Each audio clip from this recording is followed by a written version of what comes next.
I'm going to welcome everyone for the third time now to our Education and Culture Committee this afternoon. We have first item on the agenda is a briefing on our Arts and Humanities COVID-19 Relief Fund efforts and how that's been going. And then we'll do a work session on a special appropriation in the amount of $334,500. And that's going to go to the non-departmental account, the NDA, for our Arts and Humanities Council. And we'll talk in greater detail a little bit about what that funding is to be used for. I did want to thank Councilmember Friedson, who represents from the river to the railroads, making sure that he has a large number of arts districts. Yeah, from the river to the railroad. I like that. Thank you, Councilmember Jawando. But certainly has a lot of arts venues in his district, but is also passionate about the arts and humanities. So thank you for joining us today. I know that Councilmember Glass, who was a key and instrumental part in terms of getting this funding set up, unfortunately can't be with us this afternoon, as well as Councilmember Navarro, who's a member of the Education and Culture Committee. But we have the man of the hour, who is the other third leg of the stool of the Education and Culture Committee, Councilmember Jawando, here with us today. So good to see you, sir. And of course, I really want to thank Carolyn Shen, our staff, for leading us in this great effort. She has been there from the very beginning, giving us all of the information we need to make the best decisions and really keeping in constant contact with not only Ms. Jenkins, but with our arts communities as a whole. And so really just want to say thank you for all of your diligent work that enabled us to do what we're able to do. And then, of course, certainly last but not least, Ms. Jenkins, to you, who continue to lead the effort and make sure that folks understand how important the arts are in our community. I just have to give you a heartfelt thank you. Certainly, I know that there was a time in which folks were questioning whether or not you were the right leader for the arts. And let me just tell you that if they don't see it now, I don't know if they ever will. You certainly are a person who has continued to advocate and lift up the arts and make sure that we all remember and understand just how important it is and why we need to continue to hold them up, especially in times of need like this. And so I just really want to thank you for continuing to be a stalwart in terms of your support of the arts, but more importantly, a stalwart for the community in terms of understanding that our community is not one without arts and humanities and culture. It really is one that suffers as a result. And thank you for making it very clear to all of us just how important that is. We truly appreciate it.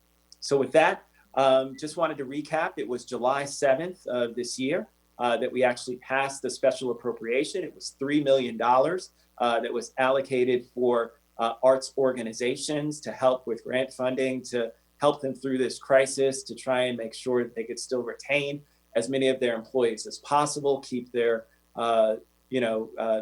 operation going, and a lot of them transitioned to online virtual. I was just on a Zoom call with BSO and talking about some of the things that they've been doing online. It's amazing to see how innovative all of these organizations have been, whether it's Imagination Stage or Roundhouse or BlackRock or you name it. They're all over the place and they're all doing phenomenal things. And so really just want to sing their praises and give accolades to them as well.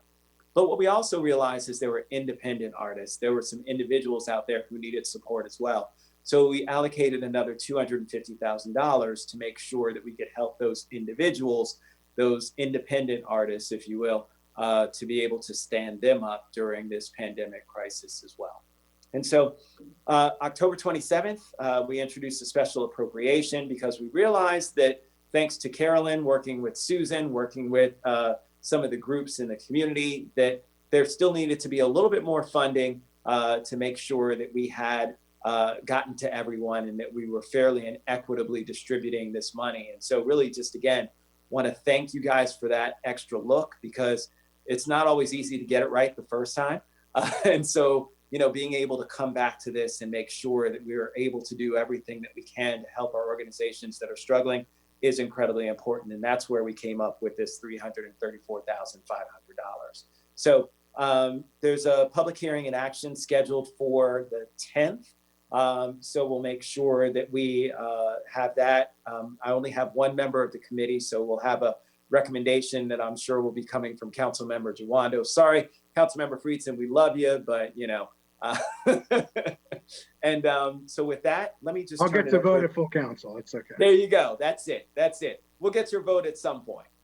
So let me turn it over to Ms. Chen, or actually, no, let me turn it over to Ms. Jenkins first before we go to Ms. Chen to walk us through the packet for any opening comments you have. And also just how are things going with our arts as I reflect on behind you that beautiful mural of Vote there that I know was a project that happened with the Arts and Humanities Council as well.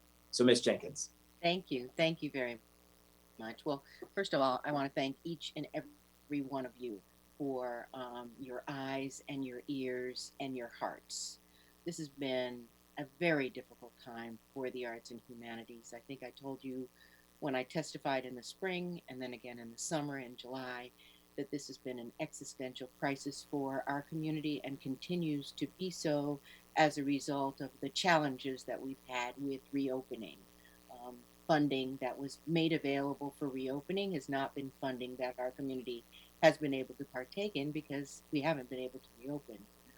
We've been asking for parity for that, and I know that the council has been looking at our requests as it pertains to parity in the reopening, but also our deep concerns with the health of all of our community and our desire to try to figure out what we might do even in the face of the crisis in order that our community just doesn't completely cave in. One of the things that we've seen is that when we first surveyed our grantees in the spring of the year, March, they said that they thought by June that they would be facing about $15 million in losses. In July, we saw that that was closer to 30. And now we saw in August that people are reporting over $46 million in losses.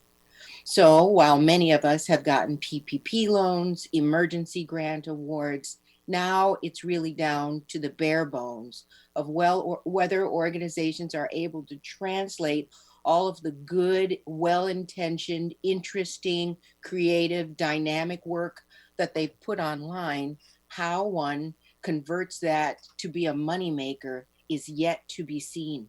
We see lots of people attempting to do great things online, but it's not the same as the types of things that we're used to when it comes to ticket buys. What we've seen is that we've had over 10,000 canceled events, over 1 million canceled tickets. As I said, over 45 million in aggregate negative financial impact, 33 million in lost revenue, 9 million in lost contributions, almost 2 million in non-refundable event expenses, almost $2 million in new expenses. And so there are so many things to say. All I can say is that every moment that we are able to think about this sector holistically, what it contributes to the county from an economic development, workforce development standpoint, and the fact that we don't want more money coming out of the county, and we certainly don't want to lose more jobs, not to mention the aesthetics that the arts bring and the spirit lifting opportunities that we have with the arts, all of that, and the civic discourse that you see behind me and behind Carolyn. For all of these reasons, your continued support is not only urgent, but it's deeply appreciated. I know that we'll continue to do everything we can in partnership with you. Thank you so very much. Well, thank you, Ms. Jenkins. And, you know, sometimes, as we've said before, in terms of what we stand up here in the county, it's easy because it's the right thing to do. And so I'm just very blessed to be with colleagues like Councilmember Jawando and Councilmember Friedson, who understand that it's the right thing for us to do. So with that, let me turn it over to Ms. Chen. I know that we're going to walk through some of the methodology around the relief grant fund process. We're also going to talk a little bit about some of the arts relief funds themselves, the breakdown, all of those kinds of things. So I'll turn it over to you to walk us through, Ms. Chen.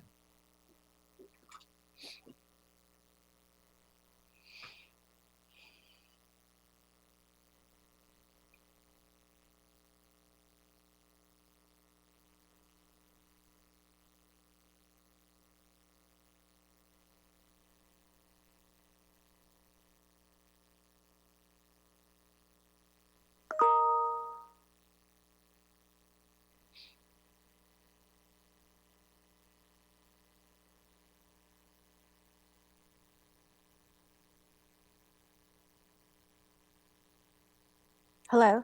Yep. Hold on. Having a little bit of yeah, technical you difficulty certainly are there. building the suspense. Yes. God. There we go. Hi. Hello, everyone. Okay. Hopefully you can see this, and if not, I'll send it to you. Okay. Yep, we've got it. We've got it. We Great. can see it. Hi, this is Carolyn Chen, Legislative Analyst with the County Council. What we'll be going through today is two items on the agenda. One, briefing of the Arts and Humanities COVID Relief Fund, and two, an early work session for a special appropriation of $334,500 for the Arts and Humanities Council NDA. And we'll go through, these are related, so that's why they're together today. I'll be going through the packet just so that you can see everything that's been posted. This is a background, which is actually Councilmember Rice went through already. And here is just a very quick statement on the methodology that we used for this, and wanted to really write this down and document it, because I know other people have wanted to know how we executed this relief fund differently than in previous grant projects. We focused on community outreach and agreement and engagement with multiple town halls in order to be completely transparent on the process. We expanded eligibility after each feedback session to be even more open and more easily facilitate the application of more organizations and more individual artists. We also, due to timing, we wanted to grant emergency funds due to based on eligibility and not a competitive review of financial need or impact. We did ask that question to the arts community. It's one or the other, and it will affect the timing of the funds when they're dispersed. So people said, we'll go faster. And we also spent some time projecting and estimating applications and the size of the organizations in order to project how much the grant levels will be. And that way we were able to set minimum funding grant levels for the applicants to have before they even applied, so they can determine whether it was worth their time. And just a quick overview, I'm also looking at my YouTube screen as well. Won't go through the whole thing of this, just on the highlights. The first chart in the blue and green, that's for organizations, and the second chart is for eligible artists and scholars. What we saw, which was great, just over 100 organization applicants from the arts and humanities sector. We had a 90% eligibility rate, if you want to say.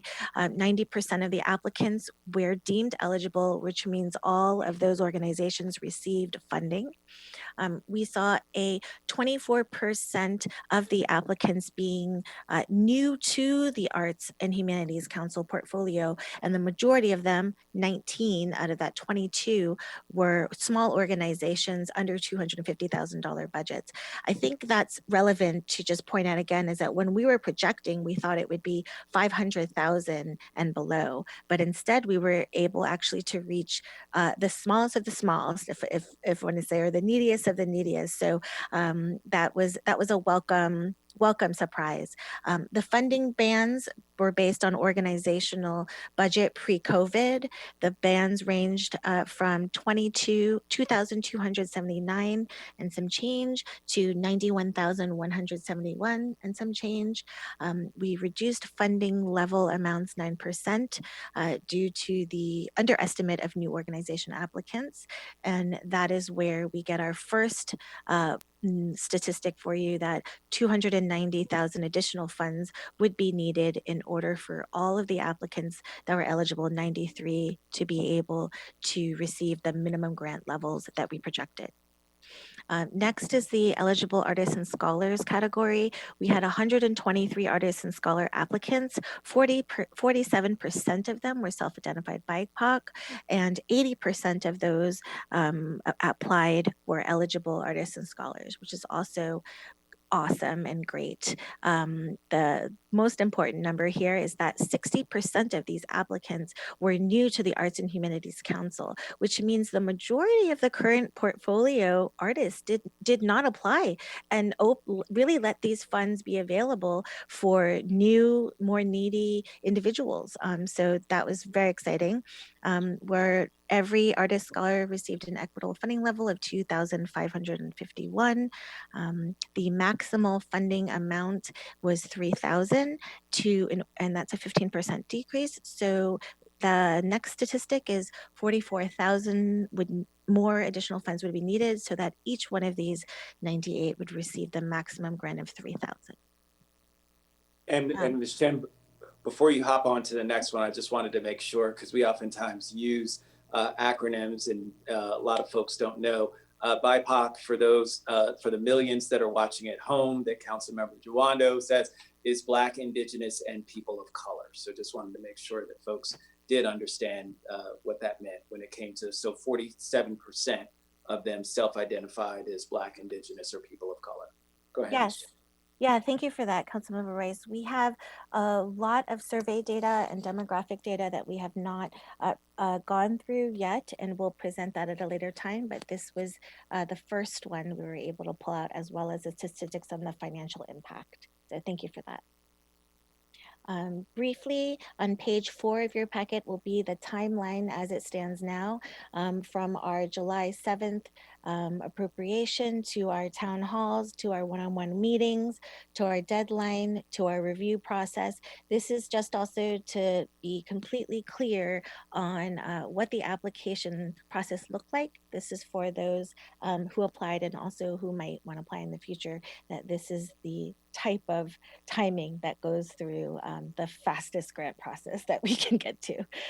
So the most recent date we have here is a November 10th council public hearing and action, and also October 30th, we were able to revise this packet so that we could include the presentation at the end. You've seen where we engage with about 70 people from the arts community, and we gave them this briefing as well. And this is, oh, okay. So just to run through the packet, these were the different slides that we went through. So everyone who applied and open to the public, we explained what could be the reason why you weren't eligible. These were the top 5 reasons. In your application, unallowable use of funds, you do not operate as a nonprofit or have a board, you were not identified as having an arts mission, or you were not a resident of the county, or we were unable to confirm income is derived from artistic work. I highlight this because this was very helpful, the feedback that came back for the people that were not eligible, to have this information publicly up front. And also we had the option for them to schedule a meeting immediately after that briefing to say, okay, let's find some alternative sources of funding for you. And just running through, these are the bands. There's a chart there. We talked about the 2,279 to 91,000. This is, I'm not going to go through the whole thing. I just wanted to make sure you guys had it. And then the final ones, these are the rest of the murals for vote for the public art project. Also wanted to highlight them for you. These are the other half. And just waiting for the YouTube to catch up. All right, and that is it. This is our packet for the 334,500 of special appropriation, which we will talk about now. Any questions? So let me turn to my colleagues. First, Councilmember Juando, any comments or questions from you, sir? And then I'll turn to Councilmember Friedson. Thank you. Thank you, Ms. Chen. I'm going to defer to Councilmember Friedson, and I'll go next. Go ahead, Councilmember Friedson. Councilmember Friedson. Yeah, thank you. Just briefly, first of all, appreciate all of the work that has gone into this. Obviously, a tremendous amount of effort, and I have seen and been actively engaged and involved in a number of the relief efforts and grant programs for all the different businesses. This work is not easy. It's new, it's faster than we've ever had to do it before. Programs that we've had to do in a year, we're having to do in weeks or a month or so. And the magnitude of the need is far greater. The depth of the need is far greater than it's ever been before. And so I just really appreciate the work that's gone into this, the collaboration between council staff and the Arts and Humanities Council and those who are applying is really helpful. And I'm glad that we're stepping up to add this supplemental funding. I was concerned about this challenge between wanting to provide support for new people and organizations, which has merit because of the fact that there are those who didn't need help before who need it now. I never thought that they would need help, but who need it now, not just in this sector, but in every sector. And this is a sector that's been hit as hard or harder than any other. But I was also concerned with those who we already have been supporting who have been hit and not being able to provide them with the resources needed to get through the challenges when we know we can't even fulfill the magnitude of the needs that they have. And we all recognize that. And that juxtaposition has given me heartburn, frankly. I know it's given you heartburn and challenges. These are hard decisions to make. And so it was a relatively modest amount of supplemental funding to be able to do both in this case, and as many and as often as we can, as many times and as often as we can, to be able to do and instead of or is really the right message that we ought to be sending. And so, I do appreciate that, and I do support that. Just wanted to check and make sure. So the supplemental funding we're not opening it up to new folks. The application process is closed. We've looked at what the needs are within the application process. And this is in order to provide the level of funding that folks would have been eligible for, but for the inadequate amount of funding that was short by this amount. I just wanted to, that's how I understand it. I just want to make sure everybody publicly, jointly understands that, because it can be confusing. There's a lot of different programs, a lot of different ways these are happening. So if you could just kind of confirm that for the millions watching at home. So yes, millions watching. Thank you, Councilmember Peterson. This was the reason why we held the Zoom town hall on Friday, was to be able to communicate this briefing directly to the community before going to committee. And we did explain that the applicants are the exact same applicants. So the 90% that were eligible from the organizations and 80% of the artists and scholars, this is the supplemental funding so that the organizations who have already been notified will receive another notification to receive their minimum grant that we projected. And for artists and scholars, you who already received a notification will receive another notification if approved for the maximum grant. Appreciate that, and appreciate also the 10% of organizations that were deemed ineligible, that you're working with them on a individualized basis to try to provide resources. We have reopening grants, there are state grants, there are other opportunities perhaps that they may be eligible for, and so hopefully we can direct them to the right place. I really appreciate that. The answer shouldn't be no. It should be not in this particular case with this particular pot of funding, but here is the other opportunity, and to point them and connect them to the right place. So I really do appreciate that you're doing that. Speaking of the state funding, the $3 million additional funding that the state is doing, not related, but related to this, since I don't think folks care where the money is coming from. They desperately need it to stay afloat.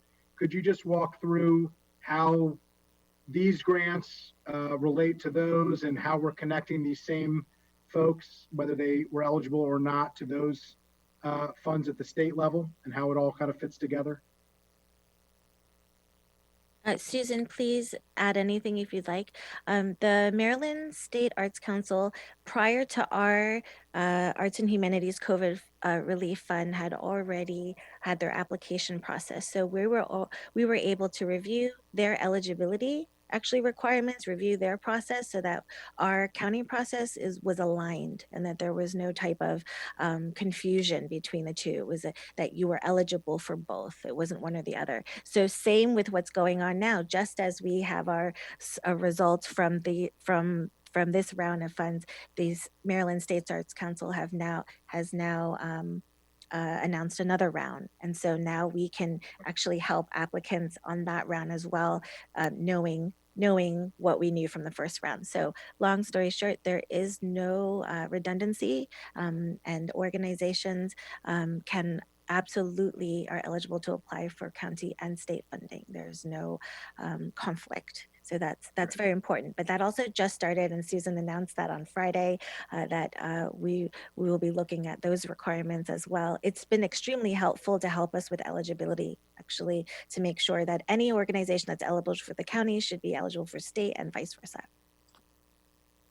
That's great. Yeah, I would love to, as you get through this, I'm sure the next stage will be helping folks access some of that state money and understand, what the rules are, and if you could just keep us informed how that is going, and what both from the data side and the anecdotal side, just kind of what you're seeing of who's applying, where the need is. I think that would be really helpful and instructive to us as we're seeing how our county efforts dovetail with the state efforts, and both pots of money are supplementing each other in this sector, and frankly in really in all sectors, because that's this new $250 million fund at the state level is fairly broad in terms of what is eligible for that. Last question, just what are you hearing from folks? I know you've done a number of surveys, have done a tremendous amount of outreach to these organizations to figure out what the needs are.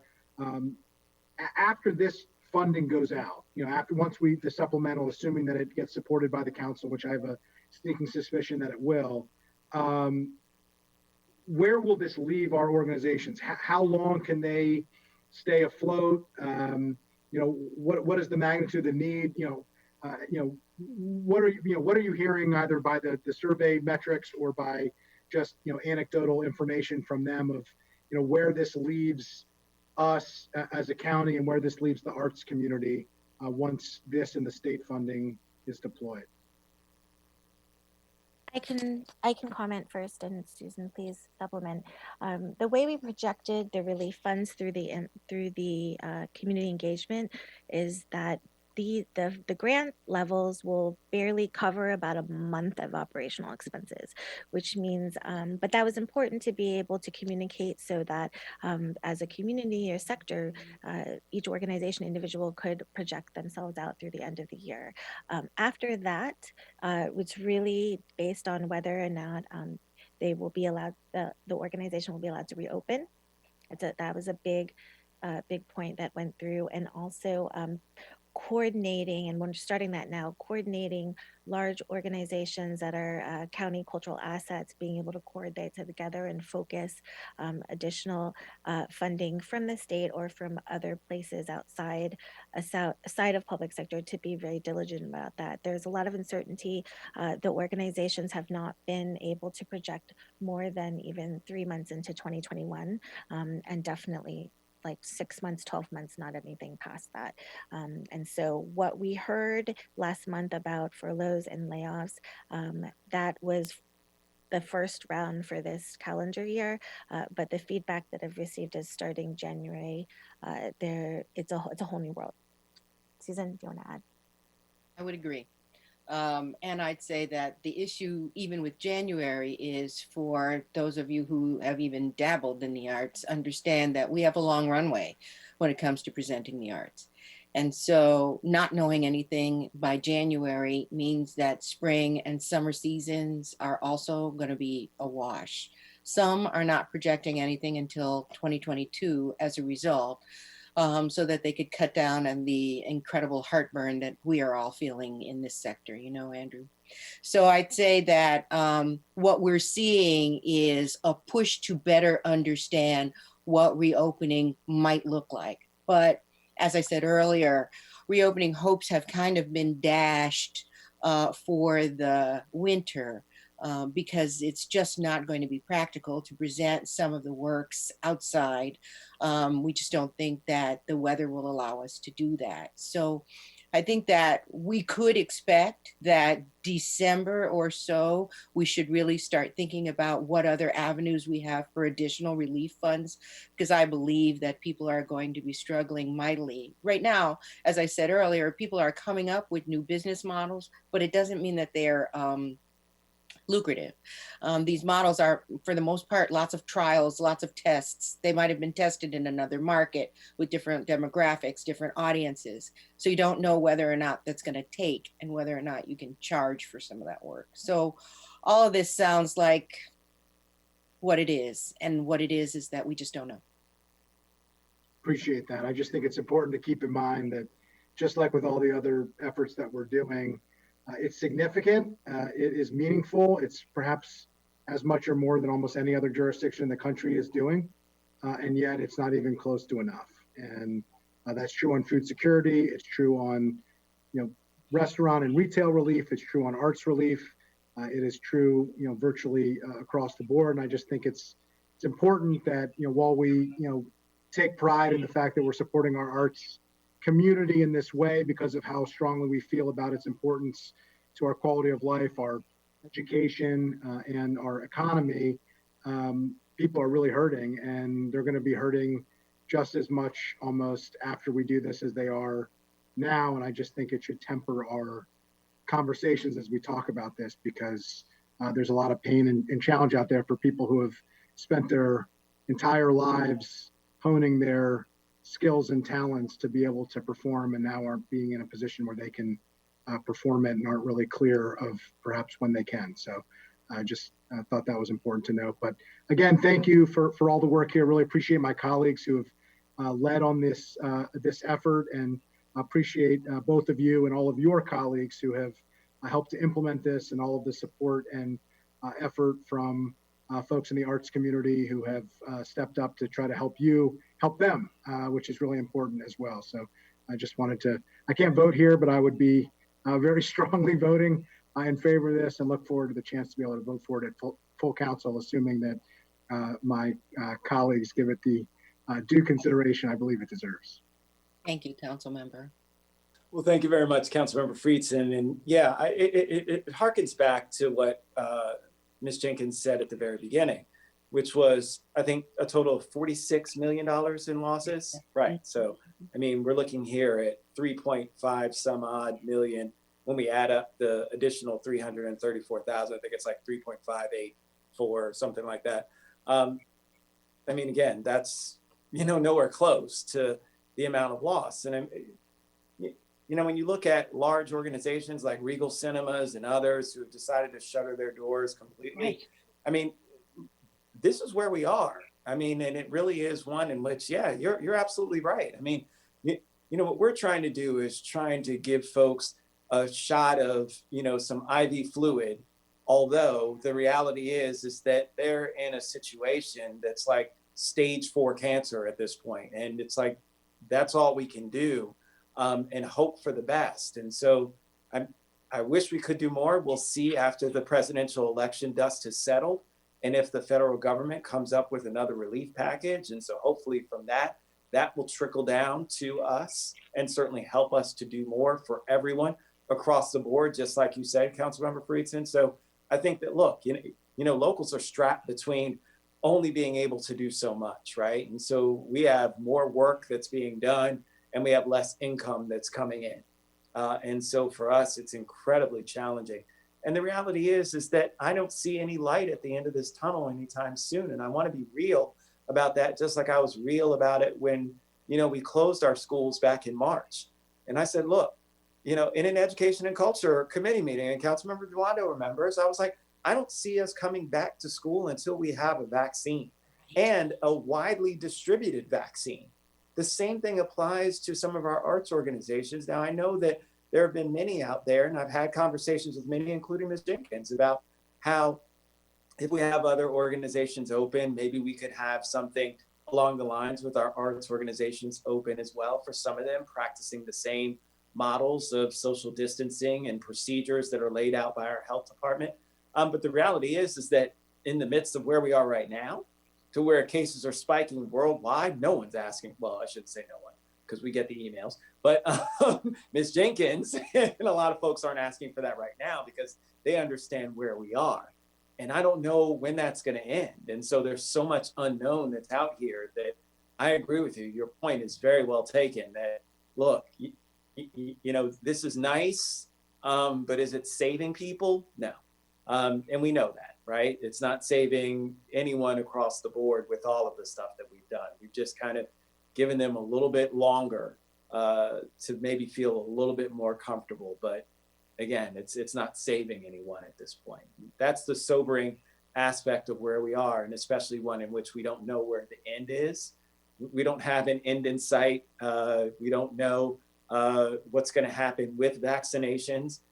There's a lot of assumptions that are out there with vaccinations themselves and thinking that it's going to work and that there aren't going to be side effects and all kinds of other. There's just so much that's out there. But anyway, getting off topic. Let me turn to Councilmember Giwando. Thank you, and I appreciate it. Don't worry, Councilmember Friesen. This won't be a 1-1 vote or anything. It'll make it out of committee. Ms. Jenkins, it's good to see you, and thank you for all your work. And Ms. Chen, thank you for the packet. I had just a couple questions related to the breakdown of applicants and those who received awards.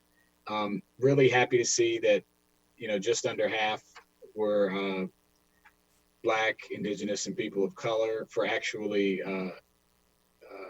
applying.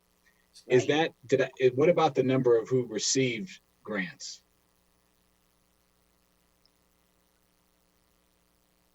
Well, Okay. I guess my take is that when you consider that 47 were new, but that we were able to fund 80% of all eligible and 60% first-time AHCMC grantees, I think we saw a lot of BIPOC organizations and individuals coming into the fray that we've not seen before. So it's exciting. It does ramp up competition overall. When we're not talking about, you know, emergency funds, we just see that this did appeal to those in our community who we've known have been here, but just haven't applied. So I think that for us, we see this as a huge opportunity to do more of the equitable work that we've been trying to do for the last 5 to 8 years, really talking to communities who have been traditionally marginalized to come into the fold, to because we are, as Councilman Rice just said, and as you've said, and Councilmember Friedson have said, we are a very generous county.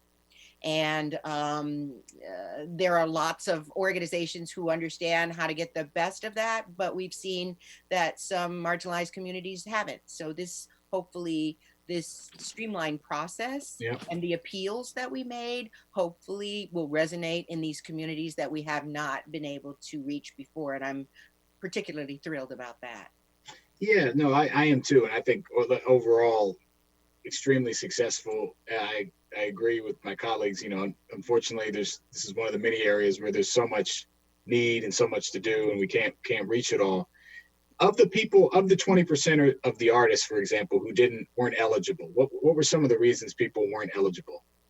Oh, well, one that resonated with us, and I hope that no one is insulted by this, but we did have a dental organization apply, saying that they made artistic smiles. Well, I think that there's probably other ways that they might be able to get support. Okay. You know, some artists applied who weren't Montgomery County residents.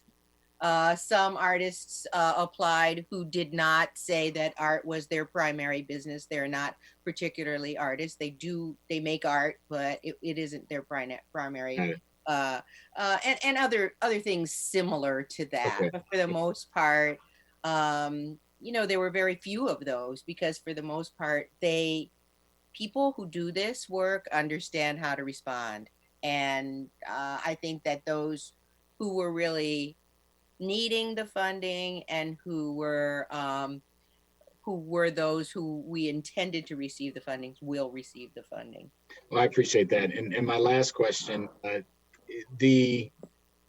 of the organizations, you know, and I'm sorry if you answered this earlier when I had to step away, have we seen any organizations close or go under that receive the funding or that you know of or that are in need? And not, I want the answer to be no, but I'm just trying to understand the landscape of, have you had organizations that have had to close that you're aware of?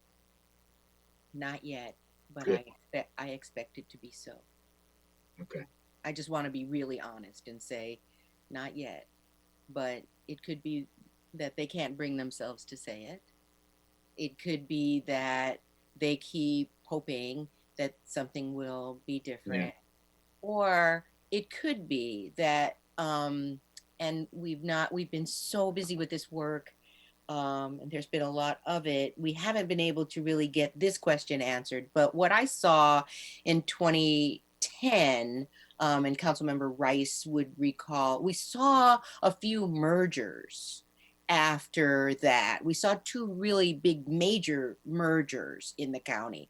So I'm prayerful that rather than to close the doors, our colleagues are networking in ways that can help each leverage each other's power, and that we wouldn't see a closure, but that we would see a couple of mergers. And that would be my prayer. Especially when we see these disparate organizations pulling together, we could get an organization that's a little bit stronger. But what we do know is a weak organization plus a weak organization does not make a strong organization. No. So we're going to hopefully dissuade people from doing that. Yeah, and that you kind of was a good segue to what my thought was, the technical assistance that's required in your role as the council to help people maybe play matchmaker and or direct them to other resources or ideas about how to do that, or other funding streams. Obviously, is something going on tomorrow that may lead to more funding for state and locals that we all hope with this election, and whether or not whatever the result is for state and local additional money for us. And but yeah, I think that's a critical component. The consolidation we've seen at our food delivery, for example, right, is in the organizations that are now working together in the hub model.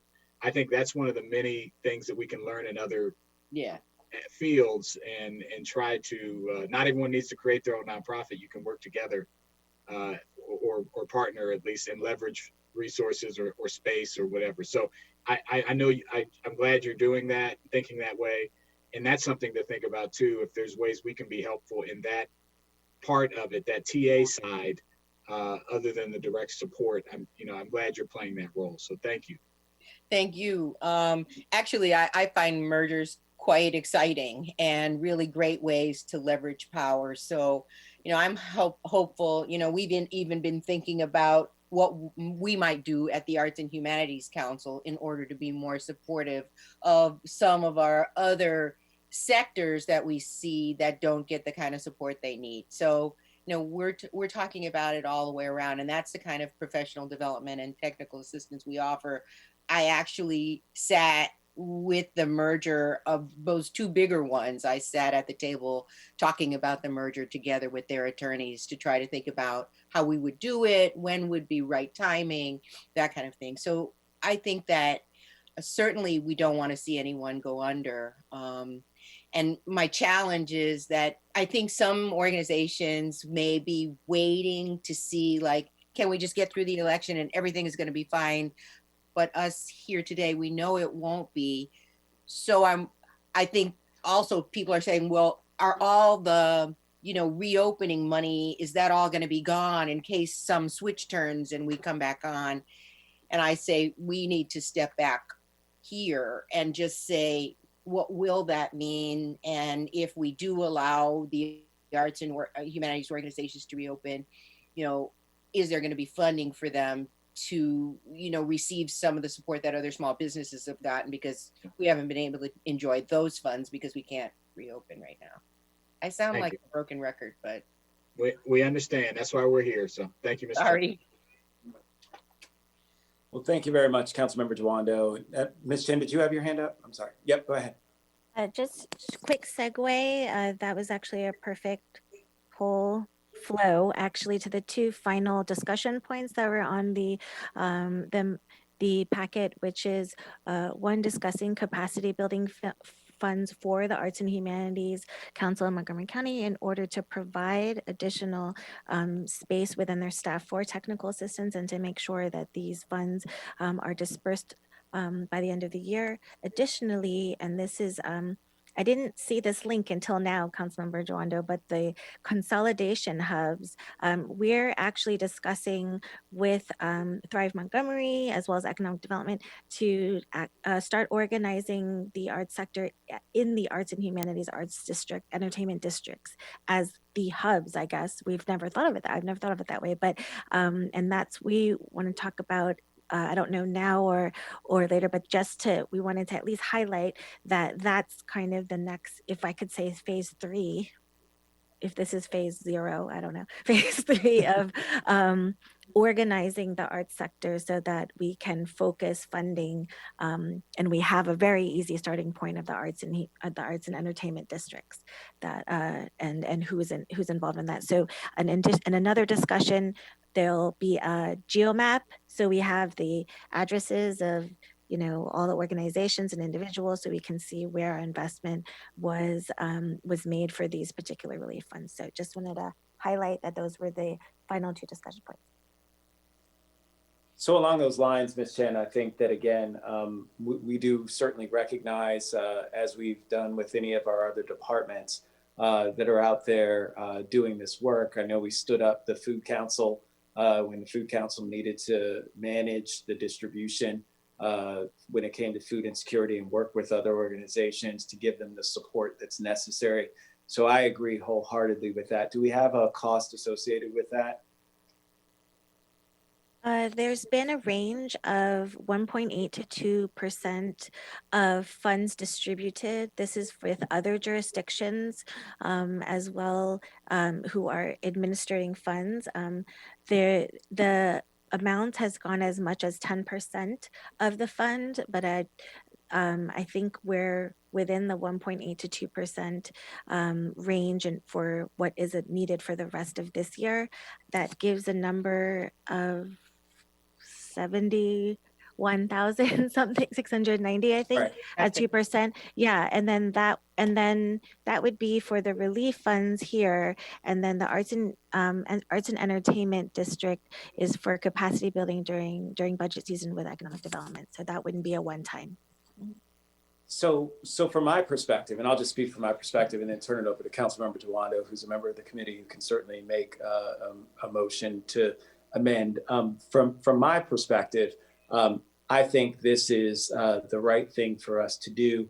I don't want to see it subtracted from the support that we're supposed to give to organizations.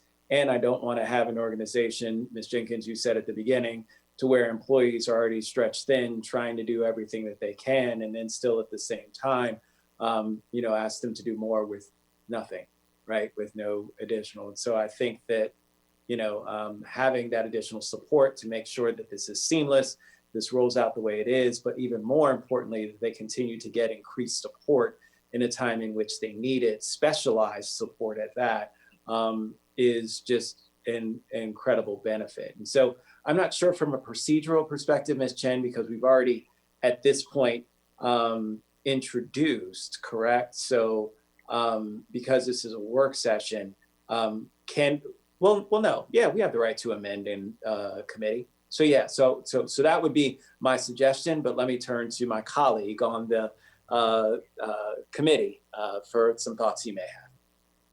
Yeah, no, since my my segue conversation kind of led to it, it's hard not to be for it. I just want to make sure I understand the amount again that we would be adding, Ms. Chen. Yeah, sorry, I was using my calculator on my phone.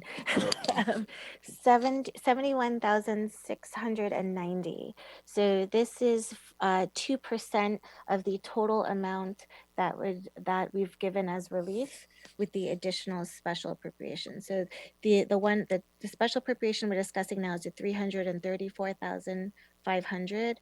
That gives every eligible applicant makes them whole, and then to administer the whole entire fund is 2% of that level, and that's 71,690. So that would be in addition to the 334,500. You as a committee would need to amend the special appropriation, and I would have to revise the resolution so that it can be discussed at public So hearing. it sounds like a little more than 400,000. You know, I Oh, just, sorry, yes. the anal, the OCD part of me wants to say 400,000, but I think it's like 402 or 3 or something, whatever it is. 406 Yeah. and $190. Yes. So I would be happy to move that we increase the amount to reflect that capacity building and administration funding. Thank you very Excellent. much. So I second that, and without objection, since it's two. Oh, sorry, Councilmember Friesen. Yep. Yeah, I don't vote here anyway, so I just was curious. Is that going to staffing? Is that going to administrative? Is that for contracting? Like, I just was curious as to like what was going to go towards. And the only reason why I asked that, well, two reasons. One, I think we ought to know, but the other reason is if it is, we do have the question of CARES Act funding, and if it is for one-time expenses like contracting and other administrative costs one time in order to get the funding out by December 30th versus bringing on a new staff member, for instance, which would have a different implication. I just be curious to know kind of how that was being viewed. It's a great point. We're just going to bring on some support to help us through this funding period right now. We feel like the kind of technical assistance and the kind of professional requests that we're getting now to sit down for counsel, for time, is taking staff away from being able to do some of the rote work that we normally do in the grants making. So we'd like to take this funding and be able to augment our grants department to push these funds out quickly and support the community as much as we possibly can as we move through the holiday. Got it. So the 70,000 would be to bring people on between now and December That's right. 30th, and then it would nothing after that. Okay, thank you. And Councilmember Friesen, thank you for that point, because then that does make it eligible for COVID funds because of that, specialized. And so from that perspective, it'd still be theoretically reimbursable. Of course, obviously, we have to justify everything that we put forth, regardless of whether it's theoretically reimbursable or not. Councilmember Friesen knows all too well about that. Yeah, that's why I asked. So thank you for that. Yeah, no, that's great. Excellent. So we've got committee recommendation now that's been amended for $406,090. Am I correct, Ms. I think 190. 190. Oh, yeah. thank you. $406,190. I left out the one. And just to be totally anal, Councilmember Jawanda, we have 19 cents left over in the other one, so we'll roll that over here. Very good. We don't want no great. penny left behind. There it is. No. Behind. That was hard. Excellent. Well, listen, I think that's our only decision point of the day. Let me just close by saying this, Ms. Jenkins, to all of you, all of our artists that are out there, please know that we see you and we hear you, just as I know that there's been so much attention that's been given to food insecurity and to economic development as a whole, especially when it comes to our restaurants and other entities. But one of the reasons why we made sure that we had an education and culture committee is because we also wanted folks to understand just how important arts and humanities was here in Montgomery County. You continue to see us standing up and making decisions that I think are going to help. As Councilmember Friesen said, they are certainly not the panacea, nor are they to be assumed to be such. But they are to make sure that folks do understand that we hear that you're hurting. We want to try and help in whatever way we can, understanding that we know more needs to be done. We continue to remain committed. This is not going to be the last in terms of our support of arts organizations. And as long as this goes on and this pandemic continues to challenge us as a community, we're going to have to respond. And I'm just very proud of how this council, how this county executive, how this community has stood up and said, we're going to respond positively to this and try and make the best of it as we can. And certainly I think we've done that when it comes to all the different facets. And so I really just want to say thank you to all of you who continue to represent the organizations, Ms. Jenkins, and certainly for being that voice for them and highlighting how much more needs to be done. And at the same time, thank my colleagues for their continued commitment in really making sure that we can do everything that unfortunately we can that's possible. That's not enough, but certainly what we can possibly do to try and help these organizations that are struggling. Because we know at the end of the day that these are lives, these are families. It's not just the face of a name of a Black Rock or Imagination or Roundhouse Theater, but there are people behind that name. There are folks who go home each and every day, folks who don't go to work right now because they can't, because they're not getting paid, who used to be putting food on the table, who aren't any longer. We understand that. It's not just about the face of the large organization, it's about the people behind it. And so we hope to get better. We will get through this at some point. And so, we remain committed to trying to make sure that between now and whatever time that is, that we do everything possible to make sure that your lives remain fruitful and positive here in Montgomery County. So again, just want to thank everybody for all of their continued leadership and support. So with that, Thank you very much. let me close with saying this. Now all people have to do is do their part. Tomorrow is the last day of voting. Regardless of who you vote for, your voice needs to be heard.